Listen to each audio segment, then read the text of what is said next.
మరోవైపు పంచాయతీ రిజర్వేషన్లను సవాల్ చేస్తూ తెలంగాణ హైకోర్టులో పిటిషన్స్ దాఖలయ్యాయి. కల్వకుర్తి నియోజకవర్గం వెల్దండ తిమ్మనోనిపల్లి రిజర్వేషన్లపై అభ్యంతరం వ్యక్తం చేశారు.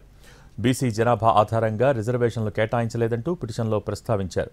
వార్డులన్నింటినీ ఎస్సీ ఎస్టీలకే కేటాయించారని ఆరోపించారు. ఎస్సీ ఎస్టీల కంటే బీసీల జనాభా అధికంగా ఉందని తెలిపారు. అలాగే సంగారెడ్డి జిల్లాలోని గ్రామాల్లో రిజర్వేషన్లను మరో పిటిషనర్ సవాల్ చేశాడు.